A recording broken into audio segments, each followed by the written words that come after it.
રોજ 15મી ઓગસ્ટના દિવસે મહુવામાં ગાંધી બાગમાં ધ્વજવંદન કાર્યક્રમ કરવામાં આવ્યો, જેમાં મહુવા પોલીસ અધિકારીઓ દ્વારા સલામી આપવામાં આવી હતી તેમજ મહુવાના ધારાસભ્ય શ્રી શિવાભાઈ ગોહિલ તેમજ નગરપાલિકા પ્રમુખ તેમજ નગરપાલિકા અધિકારીઓ હાજર રહ્યા હતા।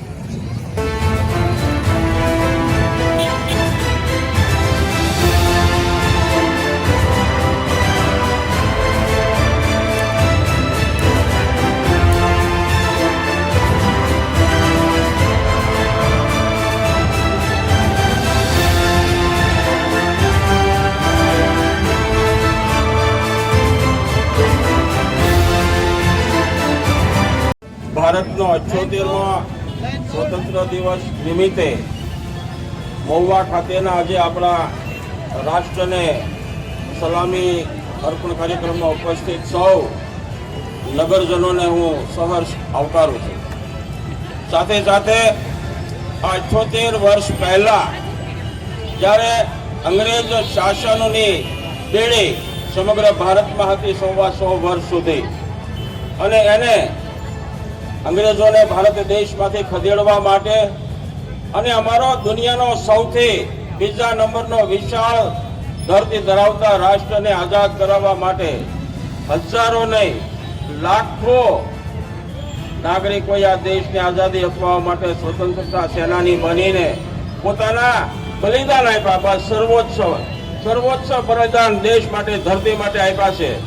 એમને યાદ કરી અને આપણી સ્વતંત્રતા દિવસને આપણે સલામી આપીએ છીએ, આપણા તિરંગાને આપણે સલામી આપીએ છીએ। સમગ્ર દુનિયા જાણે છે કે ભારત દેશનો સંદેશ એના ત્રિરંગામાં છે સમાયેલો। જે કેસરી કલર એ આપણા દેશનું ખમીર અને શૌર્ય સમગ્ર દુનિયામાં વખણાય છે ભારત દેશનું।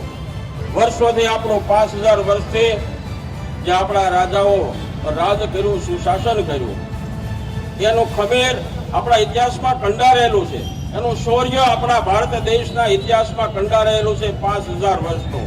એને સલામી આપીએ છીએ। આપણા બીજા ક્રમનો જે ધ્વજની અંદર આપણો જે કલર વ્હાઇટ સફેદ કલર અને વિકાસ ચક્ર, આપણે શાંતિમય રીતે દુનિયાને બતાવીએ છીએ કે 78 વર્ષથી સતત આપણો દેશ પ્રગતિના પંથે શાંતિમય રીતે ઔદ્યોગિક ઉત્પાદન, કૃષિ ઉત્પાદન તમામ ક્ષેત્રોમાં શાંતિમય રીતે આપણા વિકાસનું જે ચક્ર છે એ આપણા બીજા ક્રમનો આપણી નિશાની છે। અને ત્રીજા ક્રમની નિશાની લીલી। આઝાદીના 78 વર્ષ પછી યુવાનો માટે, મારા દેશના દીકરા દીકરીઓને સ્કિલ ડેવલપમેન્ટ માટે 2 લાખ કરોડ રૂપિયાનું જંગી બજેટ સૌ પ્રથમ વખત ફાળવીને યુવાનોને પોતાના કોઈ પણ ક્ષેત્રમાં રુચિ હોય એમાંનું ડેવલપ થાય, અને રુચિ મળે, વેપાર, ઉદ્યોગ, બિઝનેસ, ધંધો, નોકરી, કોઈ પણ ક્ષેત્રમાં એને સ્કિલના ડેવલપમેન્ટ માટે તમામ ક્ષેત્રોમાં કોલેજ સુધીથી આખા દેશમાં ટૂંક સમયમાં વ્યવસ્થા થાય છે। અને યુવાનોએ પણ હવે ખાસ કરીને આનો લાભ લઈને આવનારો સમય આ યુવાનોના હાથમાં દેશના વિકાસનો છે, એટલે યુવાનોએ જાગૃત થાય અને આપણા દેશનો વિકાસની પ્રગતિમાં ખૂબ સહયોગ આપે એવી વિનંતી સાથે ભારત માતા કી જય।